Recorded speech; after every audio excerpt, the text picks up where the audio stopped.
It is time for Shakespeare's Coffee Break, the morning show where we discuss all that is best in life over coffee. Today on the show, we have TikTok star Kristina Coia, and we're going to be having an absolute wonderful show. If you want to support the show, you can buy me a cup of coffee at shakespeareoncoffee.com. So coffee.com/Shakespeare. ko-fi.com, or become a Patreon of the arts at patreon.com/Shakespeare. If you have mail you'd like to send to Shakespeare, you can do so by sending it to Shakespeare Approves, P.O. Box 137, Gilbertsville, New York 13776. And don't forget to follow the show on Facebook. Follow Shakespeare's Coffee Break on facebook.com, Shakespeare Approves on Facebook, and also go like, subscribe, and click that smash bell button at youtube.com/Shakespeare Approves. I don't even know what most of these words mean that I'm saying. I just like hearing myself speak.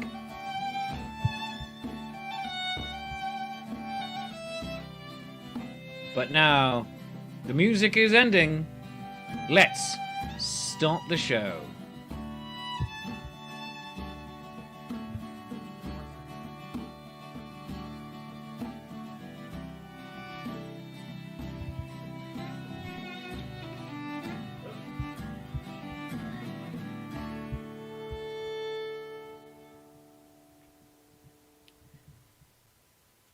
Good morning, my friends, and welcome to Shakespeare's Coffee Break. I am your friendly neighbourhood Shakespeare, and I am on my coffee break. Let's have a nice, noisy slurp to start things off.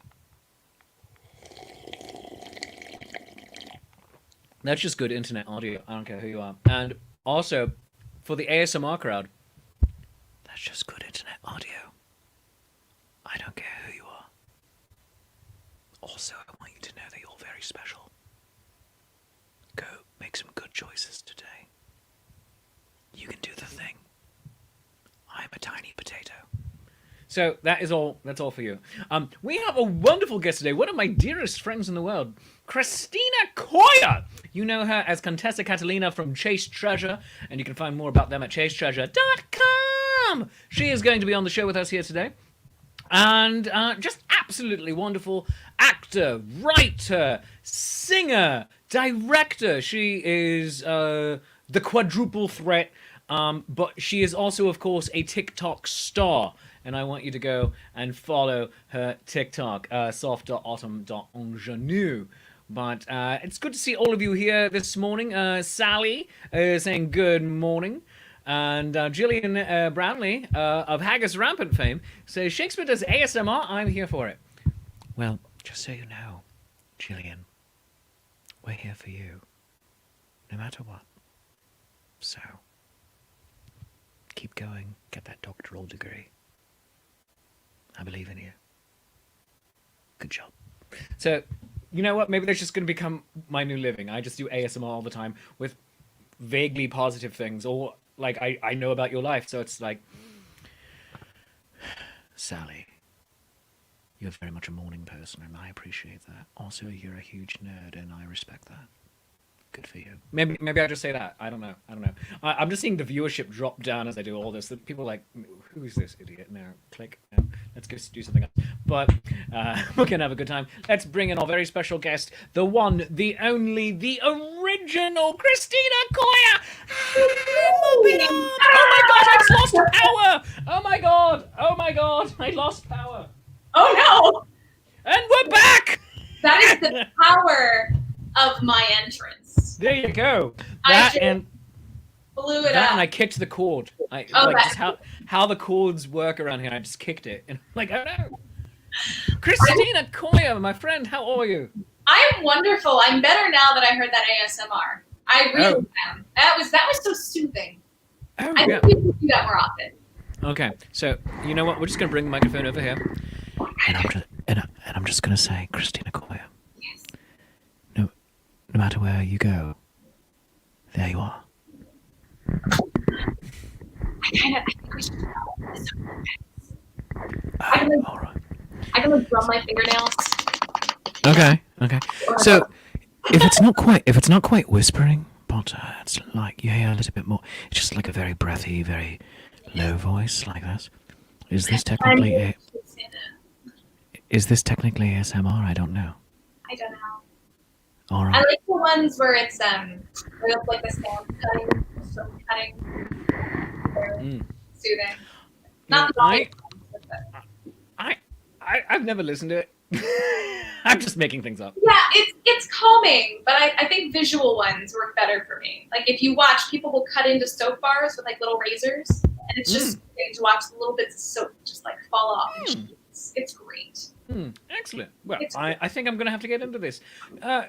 By the way, what are you drinking this morning? Do you have a cup of coffee? So, do you want to know what kind of morning I'm having?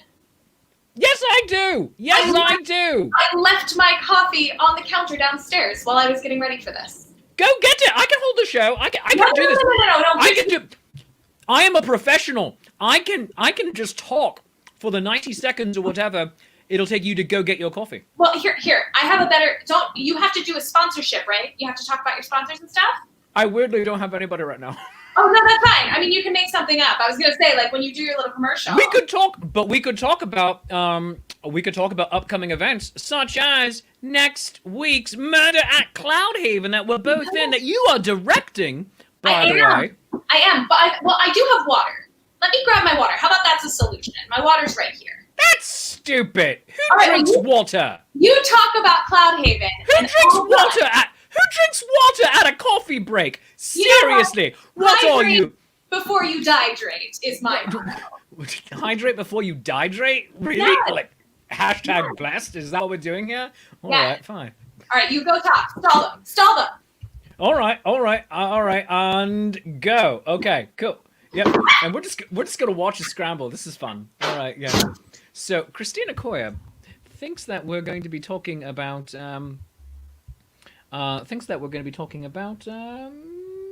the murder mystery that we're both involved in, which is the Murder at Cloudhaven. It's an interactive murder mystery, Friday, January 22nd. Tickets at njrenfair.com. But I'm not going to talk about that. Instead, I'm going to talk about these fantastic scones I made with Off-Screen Life. Oh my god, these are so good. They are cranberry orange scones. These are fantastic. Oh my gosh, it was so easy to make. Holy crap, just absolutely delightful. And just so tasty. We're going to go back to the other view real quick as well, so we can see when she comes back in. But yeah, if she asks, let her know that I was talking entirely about the murder mystery and not about my delicious scones. Oh, here she comes! Oh my gosh! And of course, you can get your tickets at njrenfair.com for the Murder at Cloudhaven, an interactive murder mystery. I certainly wasn't talking about cranberry orange scones. No. Oh, that sounds good though. They are very tasty. Very tasty. And look, I even had it in my Gryffindor mug. Like, I was ready. Oh, you have a Gryffindor mug? Look at him. Is it? You Gryffindor. Isn't that nice? I thought you were a Hufflepuff. No.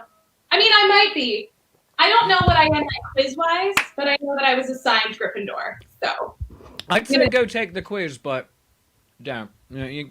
Don't take the official one anymore. I got my real Hogwarts letter, okay? I'm a Gryffindor. All right, there you go. All right. So, jumping into the just so you can see everything. When I said I can talk and kill time, Reverend Tommy, mutual fan, says, "Yep, talking is super easy for him." Yeah. Jillian wants to know about the murder mystery. Are you the murderer yet again? I will tell you this. We have changed it up from the last time. That doesn't mean that the murderer is not the same murderer. What I'm saying is all bets are off. Like, it could be absolutely anyone this time. Clues have changed. Some of the scenario has changed. So if you happen to catch it last time, you will get an entirely new show this time around. I like that. Also, Lee Clifford, my father-in-law, said, "Get your coffee, damn it." It's a little. Tommy, why do you get your coffee? Go nuke it! Just go warm it up in the microwave. We have time. Fine. I like it this way. It's not burning me. I actually was afraid that it was too hot when I ran up the stairs and I was going to spill it on myself. This is good. We're good. All right. Janine Rinker, also talking about coffee, said one of and going on the mutual conversation of coffee versus water in this case. Hydrate before you dehydrate, dear sweet baby Yoda. She said one of the ranchers her dad used to know Used to drink very hot water instead of coffee. That sounds like that person was a sociopath. Just Just tea putting that without out there. What do I have against sociopaths? I don't want to be murdered. That's what I have. Oh. You don't have to be a murderer to be a sociopath, but it helps. Now, Jillian says, "Oh no, Shakespeare, she gets into too much trouble to be anything but Gryffindor." It's really true. We have moments where we have talked before where she'll do something very Ravenclaw and I'll be like, and then I'll do something and then she'll be like, and this is why you're a Gryffindor. And I'm like, that's fair. That's fair. Reverend Tommy also says about the murderer mystery, he knows who is not the murderer, LMAO. Yeah, Colt Derringer Lawman. Yeah, that's Although that would be a twist. Wouldn't it though? I feel like it would be. That would be like a version of that everybody's talking about, has been talking about for years with Murder, She Wrote, that secretly Angela Fletcher did all the murders in Stony Brook, Maine. Because it's just like it's a town of 9 people. How what's going on? So so Colt Derringer Lawman puts together these elaborate dinner parties where he points out a murderer, but it's actually always him the entire time just because he wants friends. What is the name? There is an Agatha Christie story that is exactly like that, where there is, not to give it away for those who haven't seen or read this one, but there is someone who is like obsessed with detective stories and they want to be in one, so they kill somebody and then they insert themselves in the investigation. Oh, I read all these detective stories, let me help you. And it turns out that... Is that and then there was one? No, that's the one with the dinner party where it's like the there were 10 of them and then it keeps going down. But kind of. The twist in that one is that it was one of the murdered people.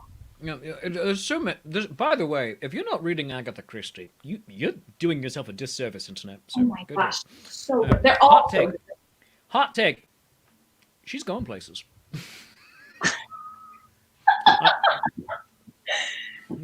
He's hopping on that Orient Express. She's going places. Although they're hopping on that Orient Express. We are getting on this train. Roger Ackroyd hopped on together. They're gonna have a great time. This is going way too nerd. This is going like cerebral nerd. This is. Lee Clifford says that the book, when you're thinking of 10 Little Indians. So they go from like there's a nursery rhyme and they're getting killed in the way the nurse. Yeah. I thought that for whatever reason I thought that was and then there was one. And then there were none. Or if you watch the Family Guy version, and then there were fewer, which is amazing if you haven't seen it. It's pretty accurate too. You're not wrong. Janine Rinker, nerding out about Agatha Christie. She says, Agatha Christie married an archaeologist because the older she got, the more fascinating he would find her. I love that. And you know what? I have this book out. Okay, so I have like the hardest thing. I just moved into this new studio. The hardest thing was finding a spot for all of my books. When I tell you the book that I'm thinking of is right outside this door on the bookshelf in the hallway. Since I've run out before, let me run out because I have been. Hang on. And Gillian Bramley says, we might all be correct, she says, because 10 Little Indians has had many titles. And Arnold Smith says that we are both correct, and then there were none, and 10 Little Indians are the same book. All right, I have it here. Wait, I have this here. All right, hang on. And I think it is. Crooked House is the name of the one I'm thinking. Oh, Crooked House. All right, so neither of us were right. All right, good. But it is also titled 10 Little Indians, and I have the poem right there on the first page. Well, so it has three titles. Oh, all right, fantastic. There we go. So, and going more information. Thank you so much, Arnold Smith II, or Arnold Smithy, if we are going Latin with this. A lot of Christie's books had multiple titles. All right, see, this is fantastic. We are learning stuff together. I love this. But let's talk about you, Kristina Coia. Let's talk about you, because I think this is your first time being a guest on my show. I was accidentally a guest on your self-promotion happy hour twice. Mm-hmm. But I don't think I've been on your coffee break. You're absolutely right. This is fun. I love this. Mm-hmm. Yeah, no, I gotcha. And I kind of don't want to do all the self-promotion stuff because that's usually for your self-promotion happy hour. But I will say, The I think fact this is too. I feel like you're biased though, because you introduced me as a TikTok star, which isn't totally inaccurate, but I think it's because I make Shakespeare TikToks. Well, Like that's funny too. I'm a prominent member of the Shakespeare TikTok community, and I feel like if it was any other community, you might be like, she's okay.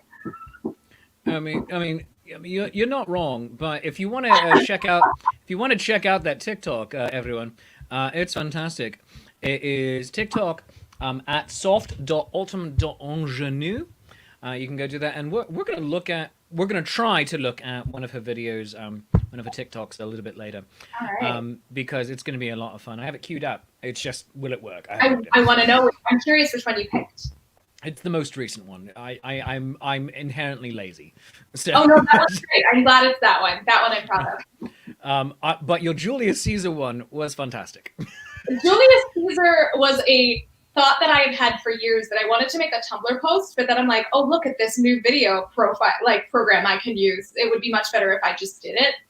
But the ones that I am the most proud of, I started putting, just because you kind of have to switch up. If you're playing two different characters in the video, it's common for you to just change your like top. So if you have like, for one scene, I was Fortinbras and Horatio, and I just switched from like a green hoodie to like a blue t-shirt, just so you could tell I was a different person, kind of talking to myself.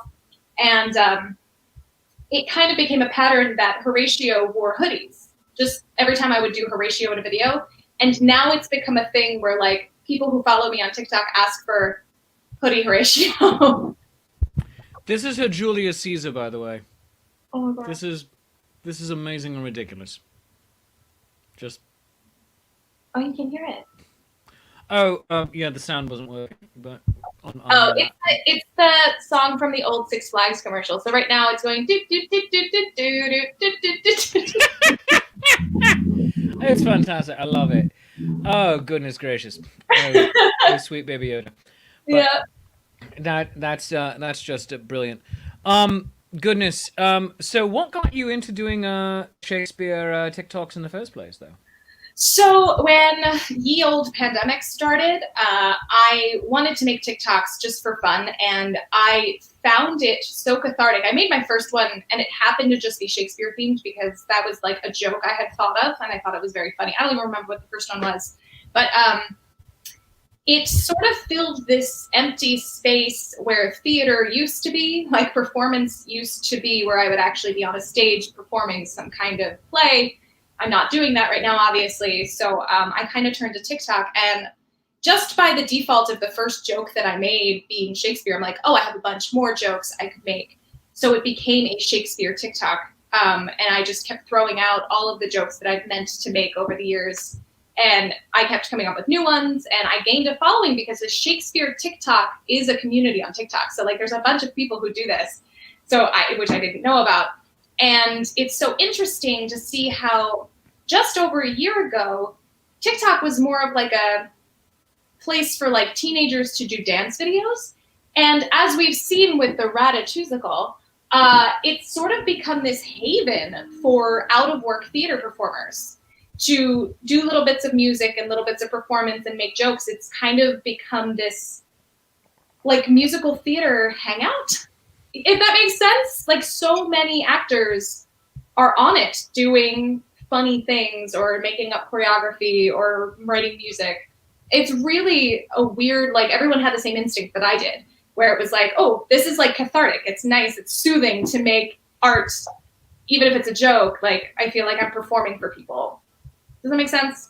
Oh, absolutely. Yeah. It is one of the reasons I do this. Like, I don't hear the audience or interactions or reactions, rather, but having the running dialogue with the audience in the sidebar is a lot of the joy and the feed and the immediate gratification I get. And Jillian was responding with you. She says a lot of actors have turned to TikTok. Look what happened with the Ratatouille musical. So they raised, because you have to do a minimum $5 donation to watch the musical. It's available on like a little link, and the link is only, it expires in like 72 hours. They raised over $2 million for the Actors Fund. That's fantastic. And it's written all on TikTok. It was a bunch of out of work theater performers, or one of the girls, I really appreciate her music. She's a jazz musician that's not getting any work right now, and wrote a song for the Ratatouille musical kind of as a joke. And the talent of that, it was this community sourcing of talent. And that show is incredible. The music is beautiful. And it was started as a joke on TikTok. That is fantastic. I mean, that goes along the same lines. I mean, not on TikTok, but that goes along the same lines as Hamilton. Lin-Manuel Miranda, up and comer. You like his stuff. Trust me. He's about my age, and yeah, he's a good guy. He was writing Hamilton for like 5 years. Succeeded one song, My Shot, performed it at the White House on the strength of In the Heights doing very well when they invited him to be a performer. I think the Correspondence Dinner, and does the bit from Hamilton, says that, oh yeah, this is from a new show, and basically publicly locking himself into the commitment. Okay, cool. I have to write an entire rest of a musical now. I have no idea. That's funny. Oh yeah. So I love it when these things basically feed each other. That yes. You do it. You have the necessity of making something, and then you just need an outlet. But then you start something, and then that becomes an intrinsic, I suppose, contract with the audience of, oh, now I have to finish this. Okay. Well, and that's what's going on with the TikTok. I made a couple of them, and then I got all these followers. Not to say I have tons and tons, but you get asked, okay, when's the next video coming out? We want more of it.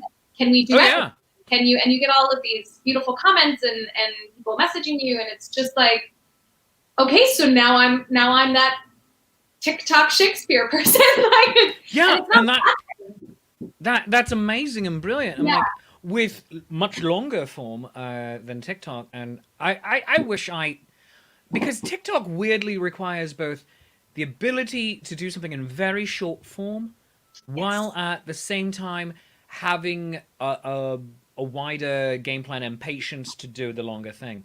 And right. And not that I am against doing a ridiculous amount of energy for an incredibly silly, stupid, and short bit. It's just adding and editing, just like, it just annoys me. So, but it's something to learn, but it's fun once you get the hang of it. I'm working on a couple of them at the moment where there's various bodies who are dead, and we just keep going back to Shakespeare being surprised. Just like, oh no, I didn't see that. Like, I'm writing this and I didn't see it coming. Well, you need to duet me at some point. We had kind of talked about this before, where if you come up with an idea, we'll duet, and it'll be like a split screen, and then we can both kind of make one. So let's go into our own TikTok split screen style right here. All right, cool. We basically have the split screen. Here we go. All right. What are you planning on doing? And then I'll just riff off of you. All right. Oh, now I have to come up with something off the top of my head. Yes. Improv. Yes, and. Okay, so how about this? The scene is you can play Hamlet, and I'll play Horatio, even though I don't have a hoodie on right now. You know, it's one of them that I already did, but I'll use this joke again just for an example. And I'll say, "Hey Hamlet, what are you doing?" And then you look back at me as Hamlet and just go, "My best," as you're digging up a grave. All right. Let's do this. All right, hold on. Getting a prop. All right. I don't have a hoodie. I'm gonna do. All right, cool. All right, and Ratio. All right, go. Hey Hamlet, what are you doing? My best. That's it. That's all it is. Very good. All right. That's it. That's all it has to be. All right. That was stupid. All right. Yeah, but when I tell you, you know how many likes we get on that? 1,580. I had a joke for you. I had a joke that you need to do because I can't do it. Okay. All right. Remind me. It's Shakespeare's children are Judith Susanna? Is that Judith, Susanna, and Hamnet. Hamnet? Okay, so it would be you, right? Talking to your wife, and it's like, don't be silly. I love all my children. Judith, Susanna, ham pie. That's your TikTok. That's my guarantee because I can't do that one. I don't look like Shakespeare. Oh, it's fantastic. I love this. So, real quick, let's get in a little bit of you and who you are. All right. Real quick, what, Gillian Bradley? What? A woodchuck revolution? What? It's true. I'll send you a video. It's hard to explain. I kind of need someone to explain. It's something. All right. So anyway, Kristina Coia, you've been I've known you for quite a few years now at this point, and yeah, going back a ways. And how did you get started in this business? In which business? The TikTok business, or No. Or theater? The overall show business. This business we call show. So I am from a very intelligent family of people who are very, very scientific, who are very, very smart, and not a single one of them has ever thought about, attended, or done theater. And when I was in kindergarten, I was 4 years old, and I was in, of course, Catholic school, which is why I am the way I am today. And they were doing a Christmas pageant, and I demanded to be the lead. And when my family came to see the show, she was stunned because she said, "What is this? What's going on?" And then I said that the next year I wanted to be in bigger shows, like real shows, not ones in my kindergarten, real shows. So she took me to an audition for a musical adaptation of A Christmas Carol. And I booked Tiny Tim at 4.5 years old, 5 years old, something like that. Oh my goodness. And I have been in a show every single year, at least once or twice a year since then. Nobody knows where I came from. I was probably like one of those switched at birth people. Like I was probably born to some like Broadway star or something, and I got swapped because and they enjoy it. They're very supportive of me, but like. It just happened. I just declared that I was a star.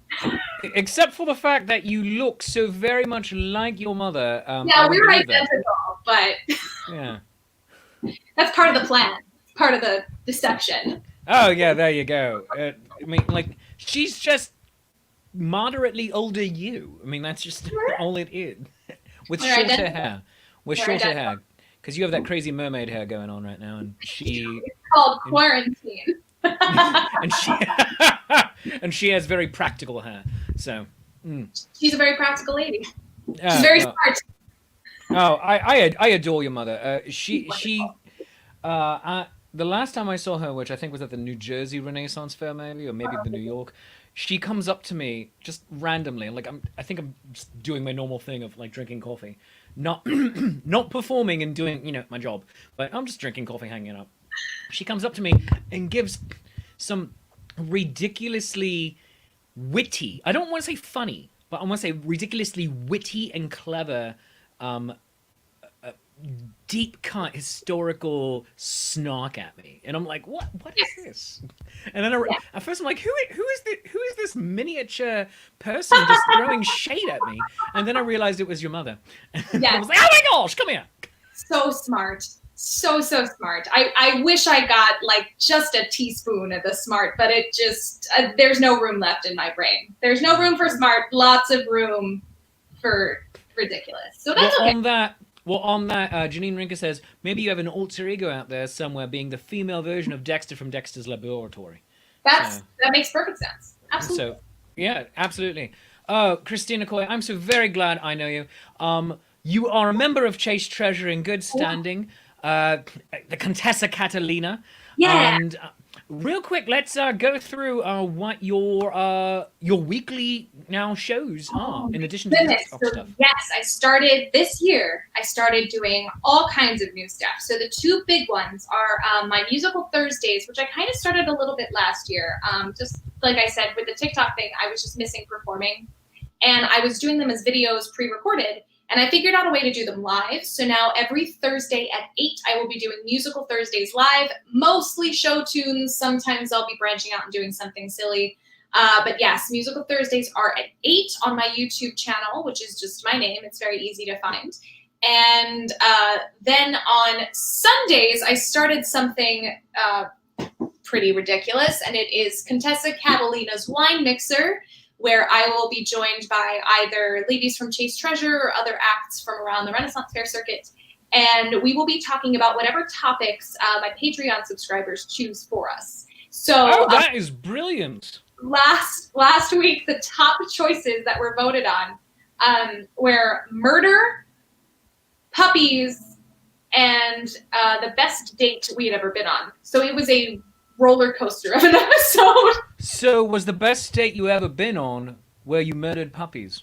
Oh, no, we would never murder puppies. Although we did talk about murder puppies because we realized that we were talking about cannibals, and then we went, obviously, to Hannibal Lecter, which brought us to Buffalo Bill, which brought us to, oh my gosh, wasn't his dog so cute in that movie? So it's a murder puppy. It's the puppy It is a murder puppy, yeah. And Yeah. if it was crossbred with a crow, you could have a murder of puppies, just going about flying. yipping, like possibly like hovering. I don't really see them flying high. I see them kind of like scampering about the ground, just like Yeah, like a chicken, like can get air for about a few seconds. yeah, exactly. Yeah. By the by, near my home, turkeys enjoy flying over the road. And turkeys also, like chickens, can't get a lot of air. But they leap from, like, the embankment. Oh, no. Like, 8 feet up. They leap. And then try to soar over to the other side of the road.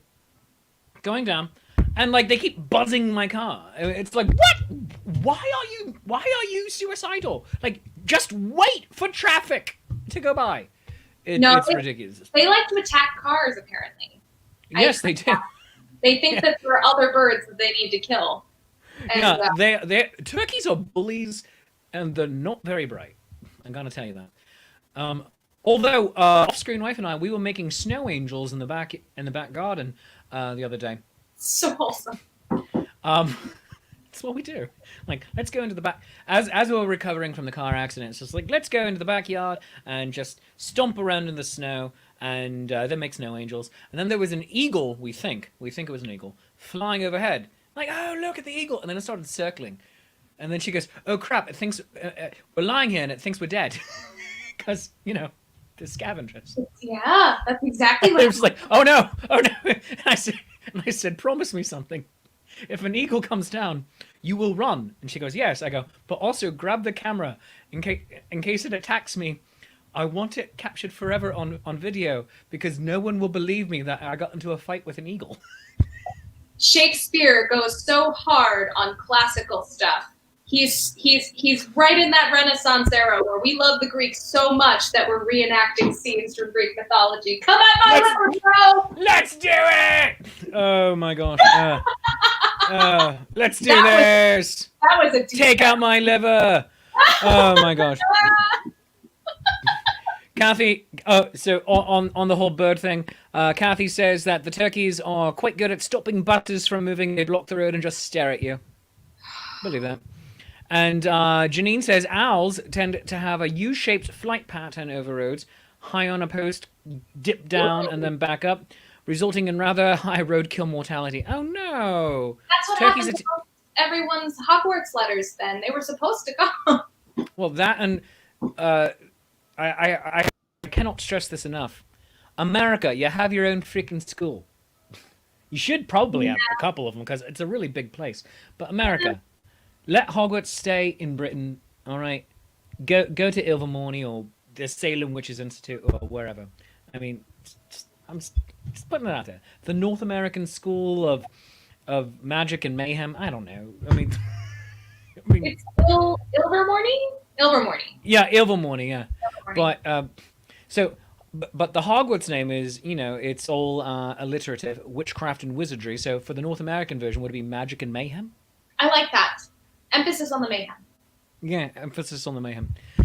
Kristina Coia will be able to be seen not just in her musical Thursdays at 8 p.m. on her Facebook channel and the Catalina wine mixer Sundays at 2, but the GD Catalina wine mixer.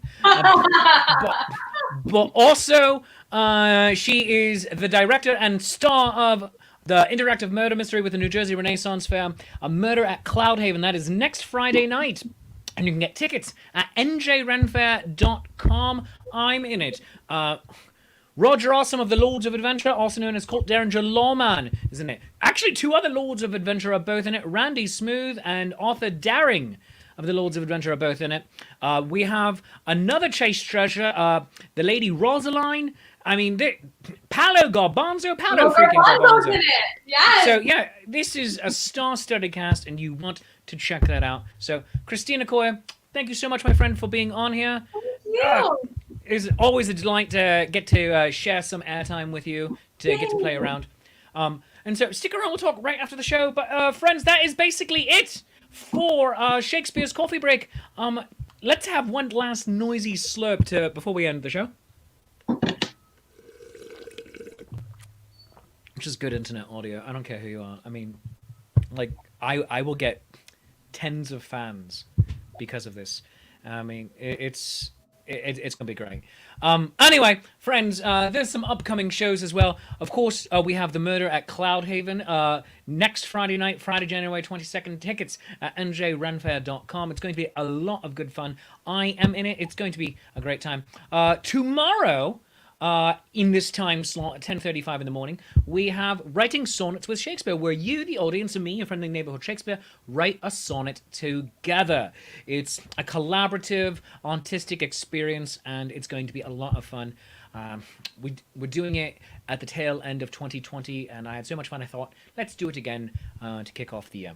On Friday, join me around 10 a.m. over with Life's Affair for the new episode of Shakespeare Reviews. It is the movie review show I do with Andrew McKee, the Irish Bard, where we take Shakespeare movies and eviscerate them. We have a very good time, and join us for that. Friday evening at 5:35 p.m. Eastern Time, I have Shakespeare's Shameless Self-Promotion Happy Hour, where we sit around, we drink, we talk about dinosaurs, we listen to great music, and I ask silly questions to serious people, or possibly serious questions to silly people. So do check it out. Following the murder mystery next Friday night, on Saturday night, I'm part of the Burns Night Supper with Digital Renfair, featuring Haggis Rampant, Lady Prudence, the court composer, and the Langers Ball, and me. So do join us, because what says... let's honour the greatest poet Scotland ever seen, the national poet, the national bard of Scotland, than having a guy who is professionally English take part in that. So do join us for that. It's going to be a wonderful good time. You can get tickets on Eventbrite or through the Facebook event page set up by Digital Renfair. Go check it out, Burns Night Supper. But that's about it for Shakespeare's Coffee Break. If you've enjoyed the show half as much as I enjoy making it, I obviously enjoy it twice as much as you do, and that's called math. That being the case, whatever you feel the show is worth, a 1, a 5, a 10, for a 50, I will come and do a live TikTok in your front garden. I mean, I'm not going to be like filming myself or anything. No, I'll just be doing what I would do on TikTok. And this will be like considerably less effort because I won't have to be editing it. But but support the show by buying me a cup of coffee. Go to coffee.com/Shakespeare, ko-fi.com/Shakespeare, and buy me a cuppa. And for $20, I'll write you a sonnet. Also, consider becoming a Patreon of the Arts at patreon.com/Shakespeare. That's patreon.com/Shakespeare. Tiers start at $3 and go all the way to $30. And right now, all of the tiers get the exact same rewards because money is tight for so many of us. And I want everyone to get some of the extra stupid, which includes digital copy of my album, Are You There, God? It's Me, Shakespeare. Digital copy of my comic book, Julius Caesar, Beware the Ides of March of the Penguins, and monthly editions of the scripts that I was writing throughout 2020, including the Hamlet Christmas in July special, and Twelfth Night and the Three Bears. All the scripts that I was adapting from my Renaissance Fair stage shows and turning into Zoom shows for the Zenith players and the social distancing players. So It's a little bit of a different taste of things, and it's quite a good time. Also, if you want to buy Shakespeare merchandise, you sure can by going to shakespeareproofs.com/shop and getting something like a fluffy kitten love grenade or an out-damp spot remover, to wipe up all those unseemly bloodstains. But go do it, do the thing. Thanks very much for watching the show today. I love you, you love me. There's mutual glorious affection. Once again, special thanks to our guest, Kristina Coia. But I'll see you tomorrow for Writing Sonnets with Shakespeare. Stay classy, San Diego. Bye-bye.